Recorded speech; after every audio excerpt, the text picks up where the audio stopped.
The diplomatic station floated in the darkness between stars. It was called Harmony's Edge, a name that promised peace but rarely delivered it. Inside the main council chamber, 5 ambassadors sat around a circular table. Each represented one of the galaxy's most powerful civilizations. Each believed their military was superior to all others. Ambassador Krell was the first to speak. His reptilian scales gleamed under the soft lights, green and bronze like ancient armor. The Thaxon Empire had ruled their sector for 3,000 years, and Krell's voice carried that weight of history. The disputed territories must fall under Thaxon control, he said, his clawed hand striking the table. Our military presence in that region is unmatched. Should anyone challenge us, they will face the fang of Empire. High Commander Ziva shimmered in her seat. She was made of pure energy, contained within a translucent form that glowed with inner light. The Eternum Collective was older than most species' written history, and Ziva's patience was wearing thin. Your fang is impressive to young civilizations, she said, her voice like wind chimes. But the Eternum have bent space-time itself to our will. Our Star Shepherd could fold your dreadnought into dimensions you cannot imagine. Age brings wisdom, Krell, remember that. A deep laugh rumbled through the chamber. War Master Drogath shifted his massive body, his shell-like armor scraping against his chair. The Krogan were built like living tanks, and Drogath was larger than most. Wisdom? He growled. The Krogan Worldbreaker has flown through the heart of a dying star. Its armor is 500 meters thick. Your energy tricks and plasma toys would barely scratch our paint. When the Krogan go to war, planets crack under our feet. Fleet Mistress Silene moved with fluid grace, her aquatic features reflecting light in rainbow patterns. The Valari grew their ships from living matter, and she found the others' mechanical vessels almost pitiful. Such violence, she said softly, though her words cut sharp. The Valari Leviathan does not need thick armor or dimensional tricks. It lives, it breathes. It heals itself faster than you can damage it. And it births fighter craft like a mother births children, thousands of them all alive, all thinking. Your dead metal ships cannot compete with life itself. Archon Vex spoke last. The cybernetic being's voice was cold and precise, coming from speakers embedded in its mechanical body. The synthesis union had merged flesh and machine so completely that they thought as one consciousness. Biological sentiment. Vex stated without emotion. The Unity Prime is not one ship. It is millions of drones, all controlled by a single perfect mind. No communication delay, no hesitation, no fear. While you pilot one vessel, we pilot an entire fleet with mathematical precision. Individual ships are irrelevant when you face a true hive intelligence. The 5 ambassadors continued arguing, each listing their weapons and victories. They spoke of battles won and enemies destroyed. Their voices grew louder, their claims more grand. At the far end of the table, Ambassador Chen Wei sat quietly. The human diplomat was smaller than the others, dressed in a simple gray uniform. She had been taking notes on a datapad, occasionally looking up to observe the others. Her face showed nothing but polite interest. And what of Earth's fleet? Krell finally asked, turning his attention to the human. You have been quiet, Ambassador Chen. Does humanity have nothing to contribute to this discussion? Chen looked up from her notes. A small smile touched her lips. We have battleships, she said simply. Ziva's energy form pulsed with what might have been amusement.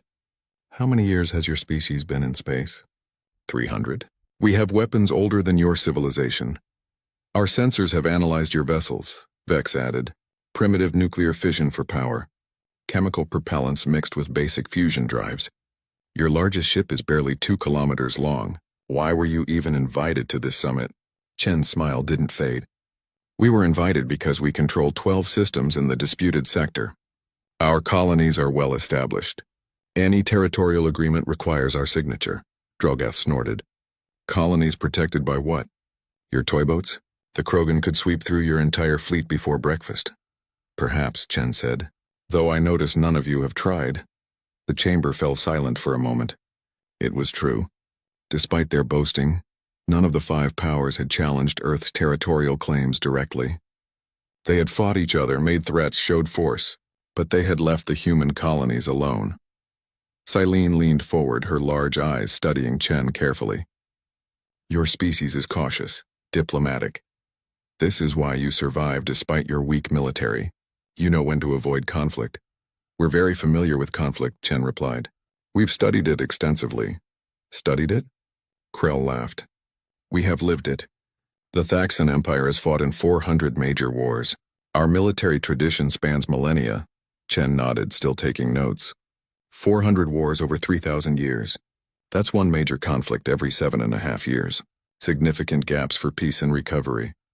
The Eternum have witnessed the birth and death of stars, Ziva said. We have fought wars that lasted centuries. Your mathematics mean nothing. Wars that lasted centuries, Chen repeated, typing on her pad. With decades between them, I assume? Your species lives for thousands of years. Time moves differently for you. Vex's mechanical face couldn't show expression, but its voice carried a note of something like curiosity. You document our military histories. Why? Professional interest, Chen said. On Earth we have 37 distinct languages for warfare. Our oldest military treatise was written 5,000 years ago, and is still studied in our academies. We find it useful to understand how others approach conflict. 37 languages for war? Silene seemed confused. Why would you need multiple words for the same concept? Because war isn't one concept for us, Chen explained. We have words that mean honorable battle between armies. We have different words for total war of annihilation. We distinguish between guerrilla resistance and counterinsurgency. We have specific terms for war of attrition, war of maneuver, war of information, and dozens more. Each requires different strategies, different tools, different ships. The 5 ambassadors exchanged glances. Krell's tail twitched with irritation. Semantics, he said. Words don't win battles. Firepower does. The Fang of Empire carries weapons that can melt the crust of a planet. Can your ships do that? No, Chen admitted. We designed our ships for different purposes. Then they are inferior, Drogath stated. Chen closed her datapad and looked at each ambassador in turn.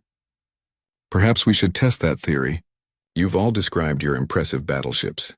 I suggest a demonstration. Let's all bring our flagships to the Helios sector, neutral space. We can compare capabilities directly. A show of force?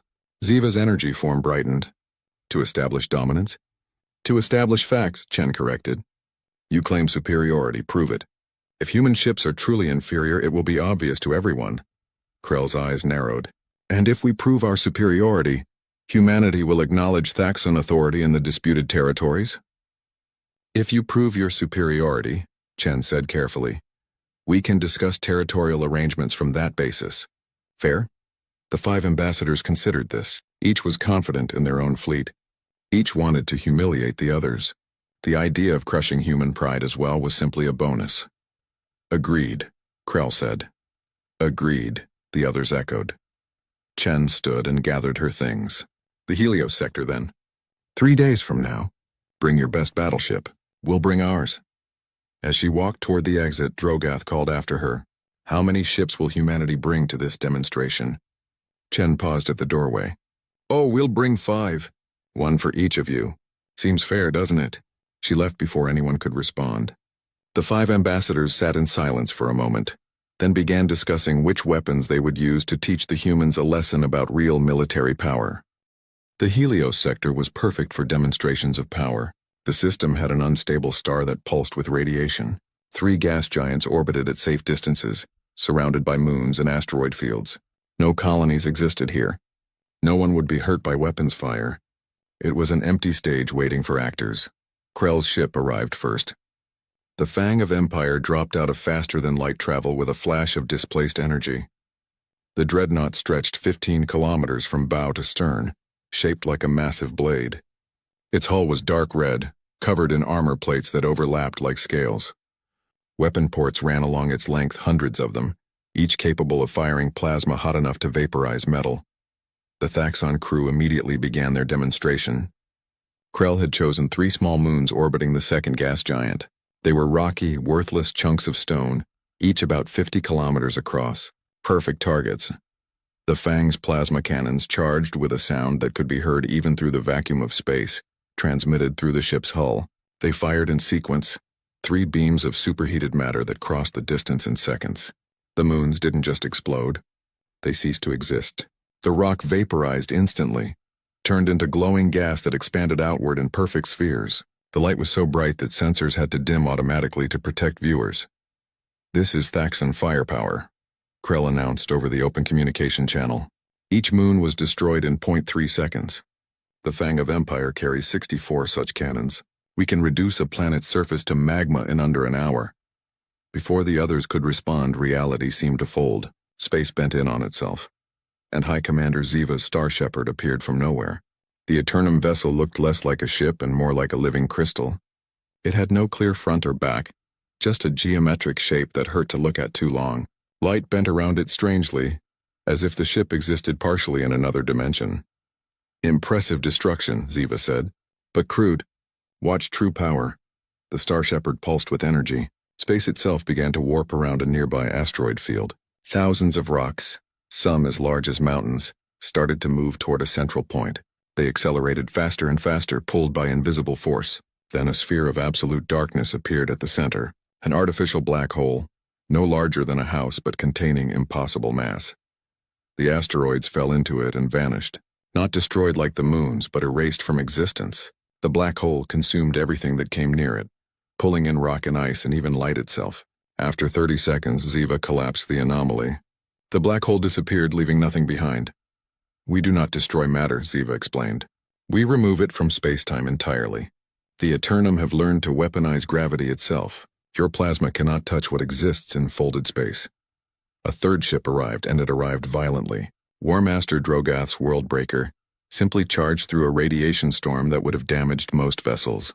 The Krogan battleship was shorter than the Fang, only 8 kilometers but twice as wide. It looked like a flying fortress, all right angles and brutal design. Its armor didn't gleam. It was dull gray, scarred and pitted from countless battles. Drogath laughed over the channel. You show off with light shows and space tricks. The Krogan prefer direct methods. The Worldbreaker fired its main guns. These weren't energy weapons. They were kinetic cannons, firing solid slugs of dense metal at tremendous speed. The round struck a planetoid, a small rocky body about 200 kilometers wide. The first impact sent cracks racing across its surface. The second shattered it into pieces. The third and fourth turned those pieces into gravel. The fifth shot was unnecessary, but Drogath fired it anyway, reducing the largest remaining chunk to dust. No energy shields can stop solid matter moving at sufficient speed, Drogath said proudly, and the Worldbreaker can survive any return fire. Our armor has been tested in the core of stars. We fear nothing. The fourth arrival was beautiful. Fleet Mistress Silene's Leviathan didn't look like a ship at all. It looked alive because it was. The Valari vessel was 10 kilometers long, shaped like a massive sea creature from some alien ocean. Its skin was dark blue-green, covered in scales that shimmered and moved. Bioluminescent patterns flowed along its length, pulses of light that might have been communication or might have been breathing. Silene's demonstration was different. The Leviathan's sides opened, and swarms of smaller craft poured out. Thousands of them, each the size of a fighter plane. They moved like a school of fish, turning and diving in perfect coordination. They weren't piloted. They were grown from the Leviathan's own biomatter, extensions of the parent ship's nervous system. The swarm surrounded a large moon, covering its surface like insects. Then they began to work. Some fired biological acids that ate through rock. Others planted explosive spores that grew and detonated in sequence. Within minutes, the moon's surface had been stripped away, consumed by the living swarm. The fighters returned to the Leviathan and were reabsorbed into its hull. The Valari do not build ships that break, Silene said softly. We grow ships that heal. Damage the Leviathan and it will regenerate. Destroy our fighters and we will breed more. Life always finds a way to continue. The final demonstration was the most disturbing. Archon Vex's Unity Prime arrived as a single ship, a sleek silver vessel only 3 kilometers long. Then it split apart. The ship divided into sections, and those sections divided again. Within seconds, millions of tiny drone ships filled the space around it. Each drone was no bigger than a car, but together they formed a cloud of glittering metal that stretched for hundreds of kilometers. The drones moved with impossible precision. They formed geometric patterns in space, complex shapes that changed and flowed. Then they descended on an asteroid. Each drone landed on the surface, tiny cutting tools extending from their hulls. They worked in perfect synchronization, carving the asteroid into a perfect sphere. Then they carved that sphere into smaller spheres. Then they disassembled those into component atoms, sorting the elements into neat piles.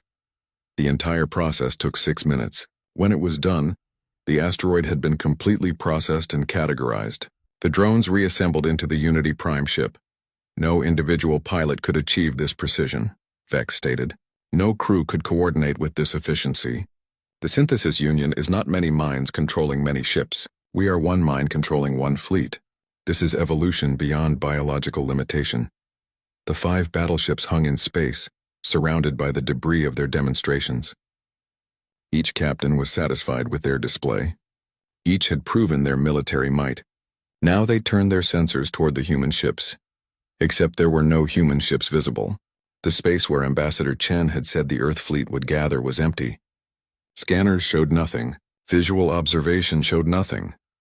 Ambassador Chen? Krell's voice was sharp with irritation. Where are your vessels?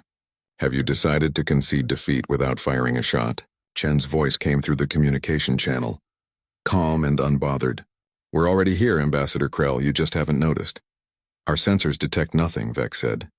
If you are present, your stealth technology is impressive. But stealth is worthless in actual combat. Is it? Chen asked.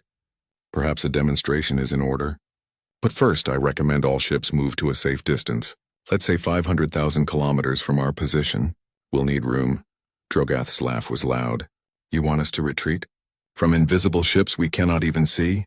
It's for your safety, Chen replied. And it will make the reveal more effective. Unless you're afraid. The challenge was clear. The 5 alien battleships withdrew to the specified distance, their captains amused at the humans' theatrics. They waited, weapons ready, sensors scanning the empty space.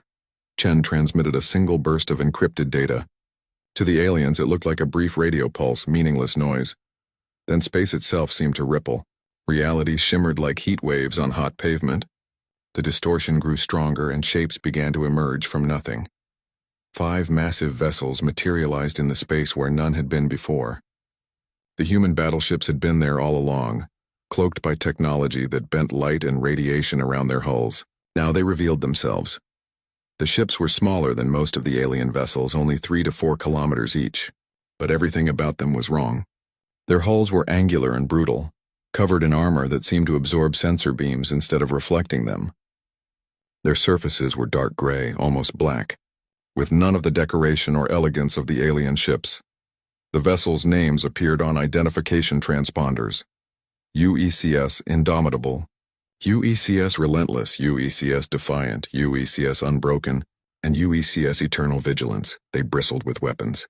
Dozens of ports and turrets covered every surface, but the aliens couldn't identify what type of weapons they were. Nothing matched known classification systems. These are your battleships? Silene asked, her voice uncertain. They seem incomplete, like they were designed by someone who only understood the basics of ship construction. They were designed by someone who understood war, Chen corrected. There's a difference. Krell studied the human ships with growing confusion. His sensors were giving him strange readings. The armor wasn't just thick, it was layered in ways that didn't make sense.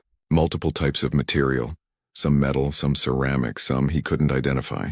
The design was ugly, functional, built without any consideration for beauty or tradition. Ambassador Chen, he said slowly, your ships are smaller than ours. Less powerful reactors. Fewer guns by our count. What exactly are we supposed to be impressed by? Your ability to hide? Our ability to adapt, Chen replied. You see, each of your civilizations developed weapons to fight the enemies you knew. The Thaxon fight with honor and direct firepower. The Eternum use dimensional superiority. The Krogan rely on unbreakable defense. The Valari embrace biological advantages. The Synthesis optimized through networked efficiency. And humans? Ziva asked. Humans learn to fight humans, Chen said quietly. We're the same species, same strengths, same weaknesses. We couldn't rely on having better technology or different biology. So we learned every way to kill our own kind, every possible strategy, every dirty trick, every weakness to exploit, Drogath snorted. You speak of fighting yourselves as if it makes you strong. It makes you divided, weak, does it? Chen's voice carried an edge now. Let me tell you about Earth's history. 10,000 years of recorded warfare, not wars every few decades or centuries. Constant war. Somewhere on Earth, humans were always fighting humans. We developed weapons from sticks and stones to nuclear bombs that could end our entire civilization. We created poison gas, biological plagues, weapons designed specifically to cause suffering. This is barbaric, Silene said, genuinely disturbed. Yes, Chen agreed. It is, and every war taught us lessons. Every defeat made us smarter. Every victory made us more prepared for the next battle. When humans finally reached space, we didn't bring exploration ships. We brought everything we learned from 10,000 years of killing each other. Words, Vex stated. You speak of history. Show us present capability. Chen was silent for a moment. When she spoke again, her voice was formal, official. Very well. You wanted a demonstration of human military capability. Each of you will face one of our battleships in a combat simulation. Non-lethal, of course. First to achieve mission kill wins. Are you willing? The 5 alien captains exchanged glances through their various communication systems. Each was confident. Each wanted to humiliate the humans. The idea was too tempting to refuse. Agreed, Krell said. The Fang of Empire will crush your indomitable. Agreed, the others confirmed, each selecting their target. The first test began immediately. Krell's Fang of Empire turned to face the UECS Indomitable. The 2 ships moved to opposite sides of the demonstration area. Automated judges from the neutral station monitored the engagement. Krell didn't wait.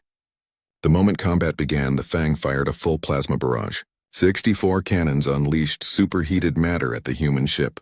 The beams crossed the distance in seconds, enough firepower to vaporize a city. The Indomitable didn't dodge. It took the hit directly. The plasma splashed across its hull like water on rock. The outer armor layer vaporized instantly, but there was another layer beneath. And another. And another. The armor was designed to burn away in sections, each layer absorbing heat before being discarded. By the time the plasma barrage ended, the Indomitable had lost maybe 30 meters of outer plating. The ship was still intact. Still functional, ablative armor, Krell realized with shock. You designed your hull to be destroyed. We designed it to survive, Chen corrected. Now our turn. The Indomitable fired back, but not with energy weapons. Long rails extended from its sides and solid projectiles launched from them. Tungsten rods, each one weighing several tons, accelerated to 90% of light speed. They crossed the distance in a fraction of a second. The Fang shields activated, energy barriers designed to disperse plasma and lasers. The tungsten rods punched through the shields like they weren't there. Kinetic force didn't care about energy barriers. The rods struck the Fang's armor, penetrating deep into the hull. Automated damage reports showed critical systems offline. Mission kill achieved, the judges announced. Indomitable versus Fang of Empire. Human victory. Krell stared at his damage reports in disbelief. Solid projectiles. You use solid projectiles. They're very effective, Chen said simply. The second test began before Krell could respond. High Commander Ziva's Star Shepherd faced the UECS Relentless. Ziva had learned from Krell's mistake. She wouldn't use conventional weapons. The Star Shepherd folded space around itself, preparing to jump into a different dimension. From there, she could attack the human ship without risk.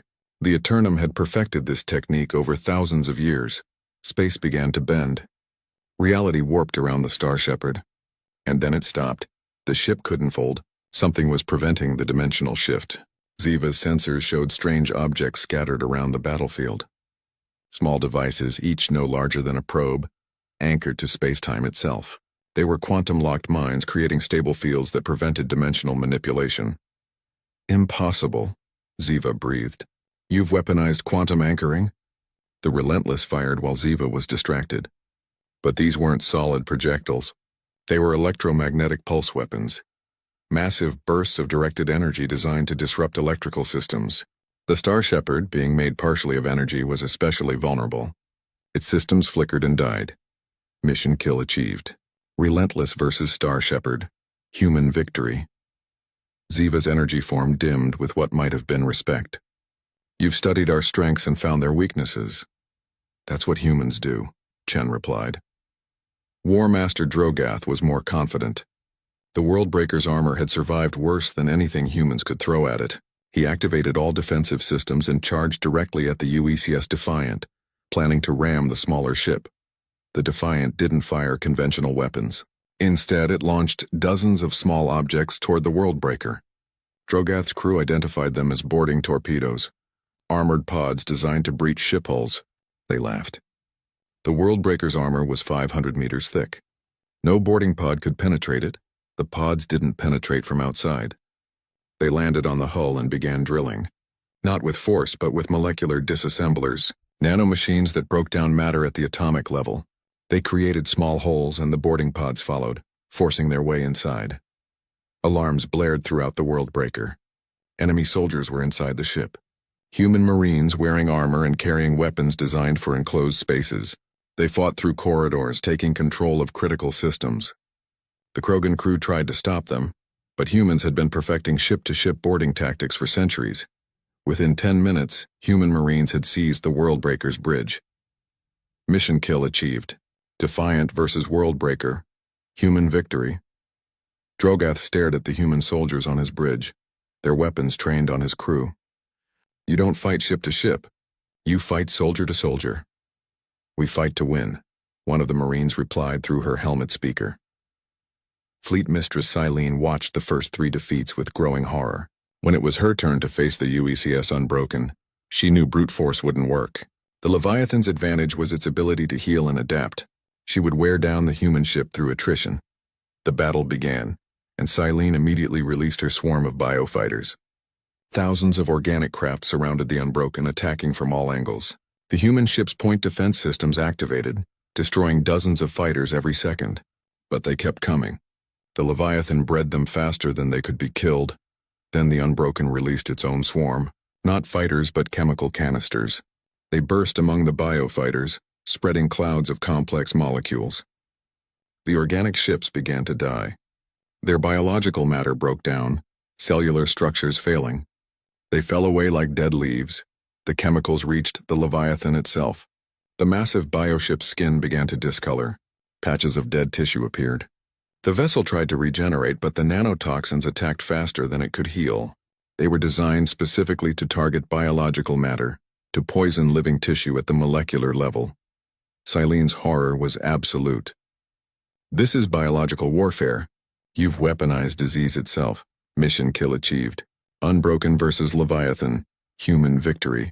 Chen's voice was gentle but firm. The Velari use life as a weapon. We learn to fight life itself. This is what humans do, Fleet Mistress. We adapt to any threat. The final test was the most disturbing. Archon Vex's Unity Prime faced the UECS Eternal Vigilance, confident in the superiority of networked intelligence. Millions of drones launched, prepared to overwhelm the human ship with coordinated strikes. The Eternal Vigilance responded with something the aliens had never seen. It transmitted data directly at the Unity Prime. Bursts of information that looked like static but were actually sophisticated cyber weapons. Logic bombs. Mimetic hazards. Viral code designed to attack artificial intelligence. The Unity Prime's networked mind stuttered. Contradictory instructions flooded the system. The drones received conflicting commands. Some stopped moving. Others began firing on each other. The perfect coordination collapsed into chaos. Vex tried to purge the 5 alien battleships hung in space, defeated, not destroyed, not damaged beyond repair, but beaten in every simulation. The captains were silent, processing what had just happened. Their superior technology, their ancient civilizations, their military traditions all had been countered by smaller human ships with apparently primitive weapons. Krell was the first to speak, his voice tight with frustration. You use tricks. Tactics designed specifically to counter our known capabilities. In real combat without preparation, the outcome might be different. Might be, Chen agreed. But that's the point, isn't it? You each built battleships to fight the wars you expected. We built ours to fight any war possible. Explain, Vex demanded. Your ships are smaller, less powerful by every metric, yet you defeated each of us. This contradiction requires explanation. Chen's voice changed, taking on the tone of a teacher. Let me tell you what those ships represent. The UECS Indomitable, the one that fought the Fang of Empire, was designed after humans studied every plasma weapon ever created. We spent 50 years developing armor that could survive any energy attack. We tested it against our own most powerful weapons until we got it right. 50 years on armor? Silene couldn't hide her surprise. That seems excessive.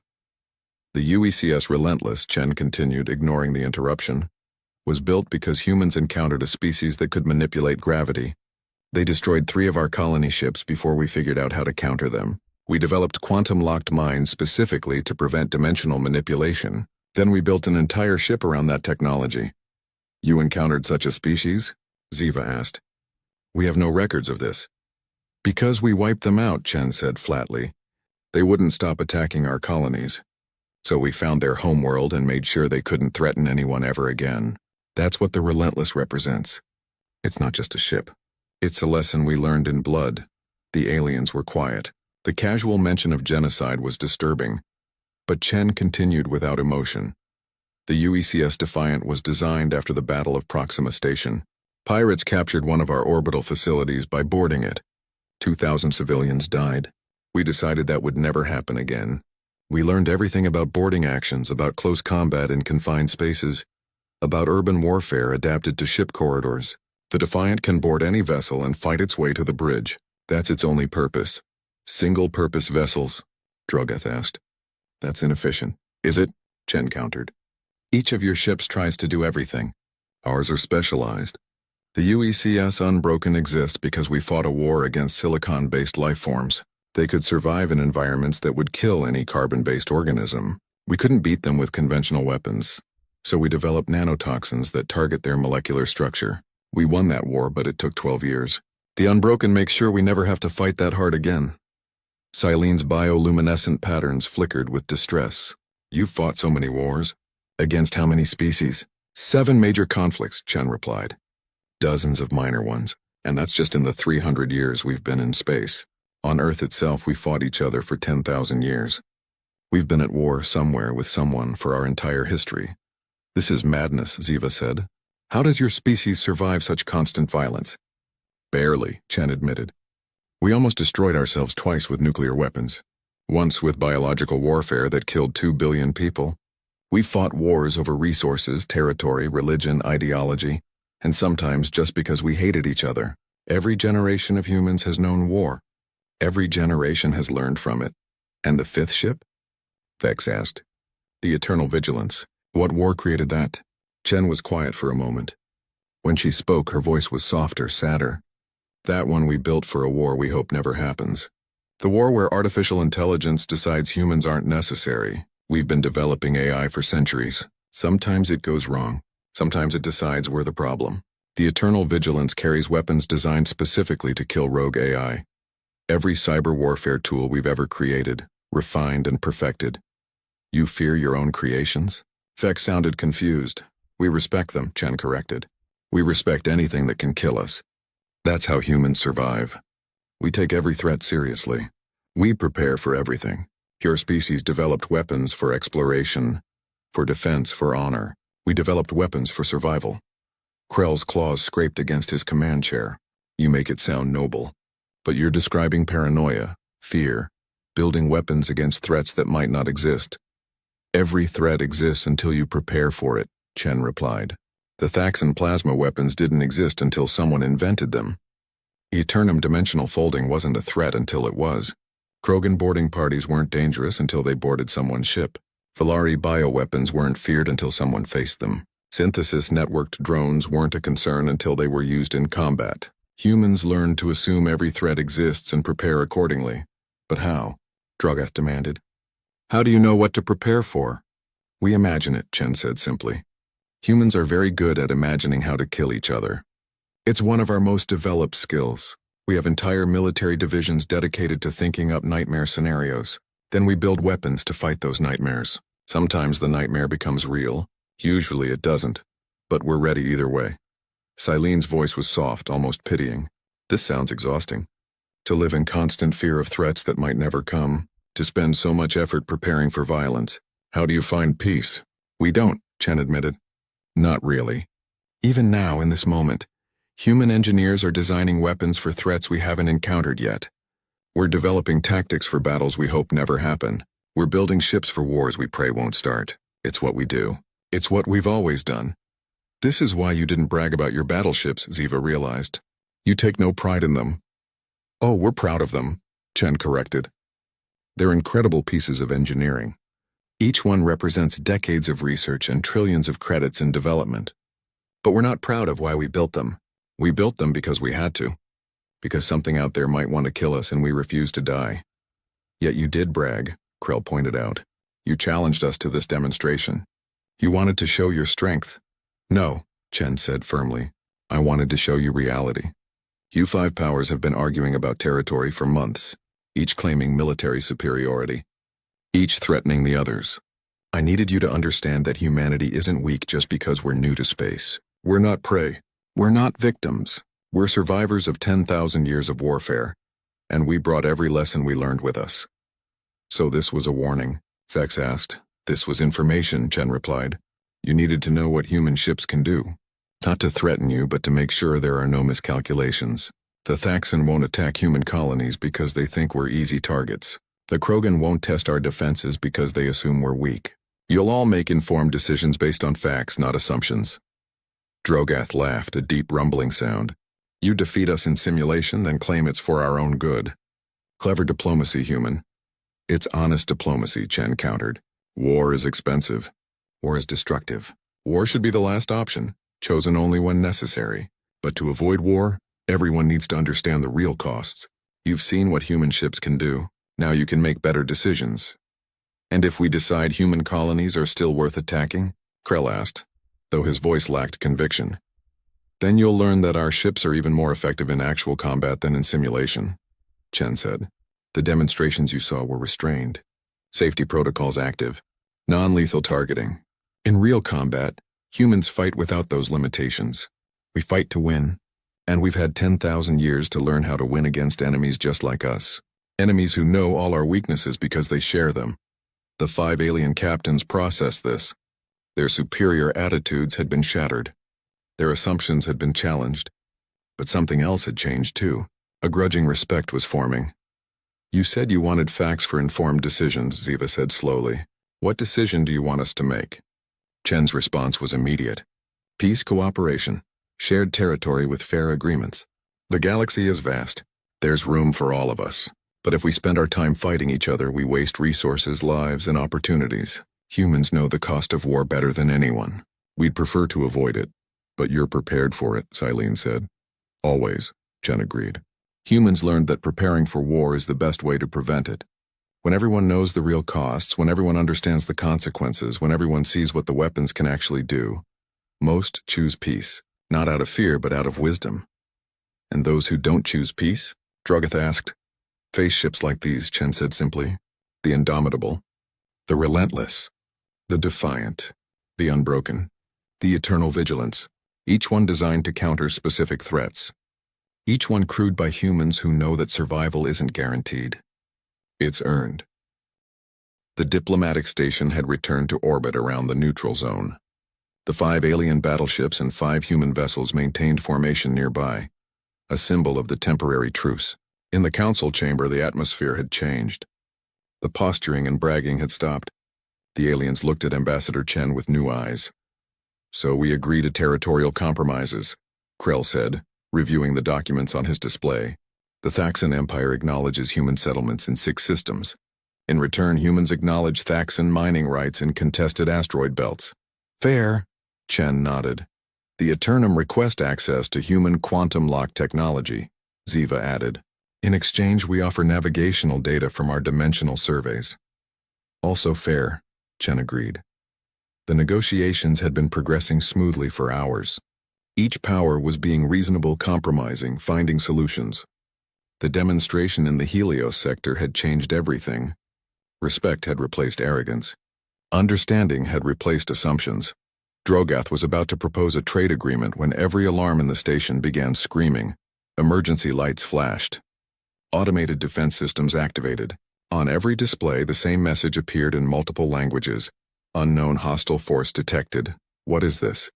Silene demanded. Some kind of test? No test, Chen said, her face suddenly pale.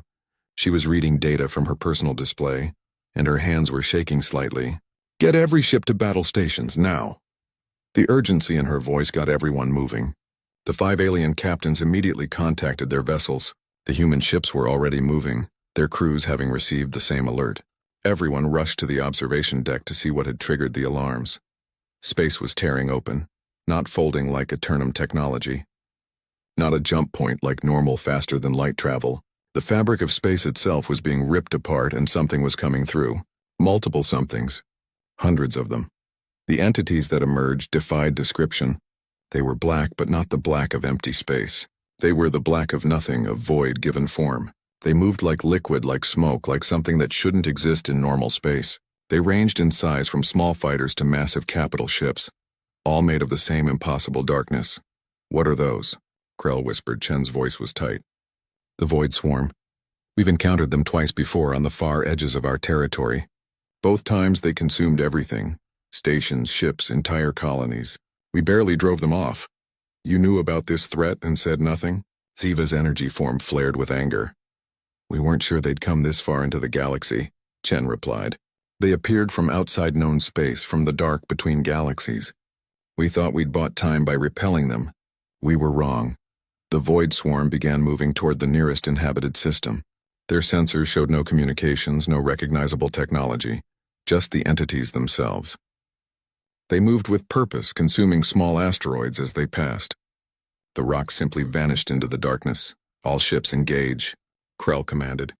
The Fang of Empire opened fire first, 64 plasma cannons launching superheated death at the swarm. The beams struck the dark entities and disappeared. No explosion, no damage. The void absorbed the energy completely. Ziva's Star Shepherd tried dimensional attacks, creating gravity wells and folding space around the entities. They flowed through the distortions like water through a net, unaffected by spatial manipulation. Drogath's Worldbreaker fired kinetic rounds.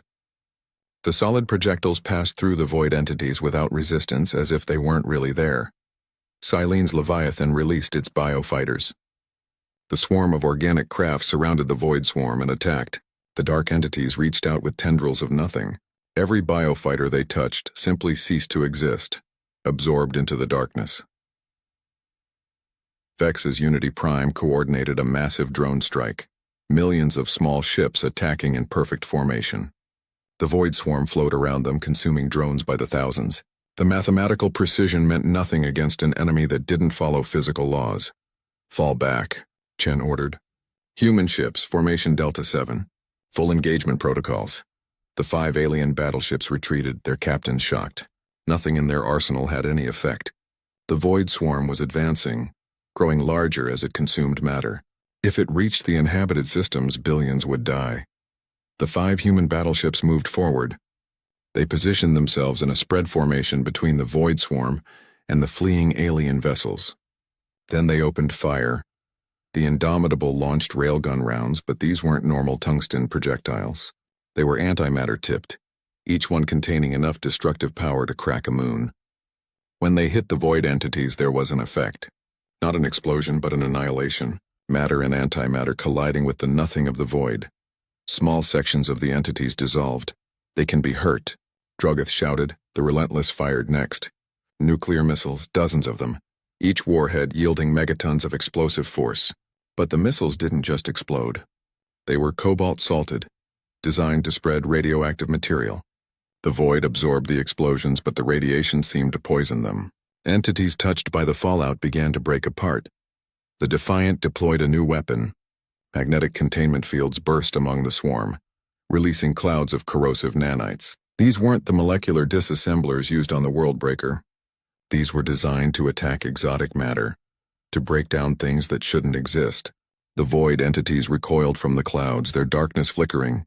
The Unbroken fired its biological weapons, viruses and toxins that could kill any known life form. The Void Swarm wasn't alive in any traditional sense, but the bioweapons had been modified. They attacked information itself, corrupting whatever pattern allowed the entities to maintain cohesion. Void entities touched by the weapons began to dissolve into formless darkness. The Eternal Vigilance used its cyber weapons in a way the aliens hadn't seen. It broadcast mimetic kill agents, information patterns designed to destroy conscious thought. The void entities didn't have minds as humans understood them, but they had something, some organizing principle. The mimetic weapons attacked that, causing the entities to lose coordination, to fragment. The 5 human ships fought with terrible efficiency. Antimatter rounds, nuclear warheads, corrosive nanites, biological weapons, cyber attacks. Every horrible weapon humans had ever developed, all used in concert. The space around them became a nightmare of destruction. The void swarm began to retreat. Not defeated, but damaged enough to reconsider. The dark entities flowed back toward the tear in space, withdrawing from the human onslaught. Within minutes, they had vanished, the rip in reality sealing behind them. The 5 alien captains stared in silence at the aftermath. The space where the battle occurred was contaminated with radiation, littered with antimatter residue, poisoned with biological agents, and corrupted with lingering cyber weapons. It would take years to clean up. Decades, maybe. Chen's voice broke the silence. This is why we build ships like this. This is what human battleships are designed for. That was horrific, Silene said quietly. The weapons you used. The destruction. There was no honor in that combat. No elegance. Just pure, brutal efficiency. Yes, Chen agreed. That's the point. The Void Swarm doesn't care about honor. It doesn't negotiate. It doesn't retreat unless forced. It exists to consume. Fighting it requires weapons that most civilizations wouldn't develop. Weapons that most species would consider too terrible to use. But humans developed them anyway, Siva said. We developed them because we used them on each other first, Chen replied. Every weapon you saw we tested on human targets during our own wars. Antimatter bombs destroyed human cities. Nuclear weapons killed millions of humans. Biological warfare wiped out 2 billion humans in the plague wars. Cyber weapons crashed our own computer networks. We know how terrible these weapons are because we've felt their effects. Krell's voice was subdued. You fight like you have nothing to lose. We fight like we've already lost everything, Chen corrected. Every human alive is descended from survivors. Survivors of wars, plagues, famines, disasters.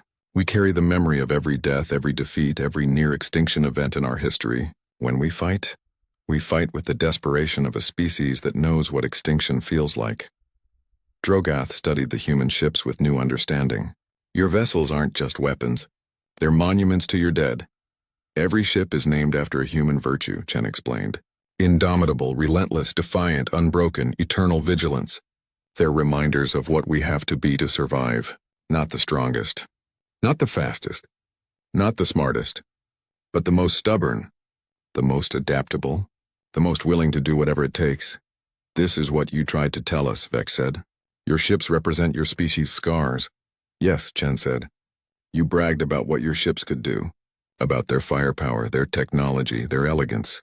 We built ships that represent what we've survived. Every weapon system is a lesson learned in blood. Every defensive measure is paid for in lives lost. Our battleships aren't achievements to be proud of. They're necessities we wish we didn't need. The aliens were quiet processing this. The demonstration in the Helios sector had shown them human capability. But this battle had shown them human reality.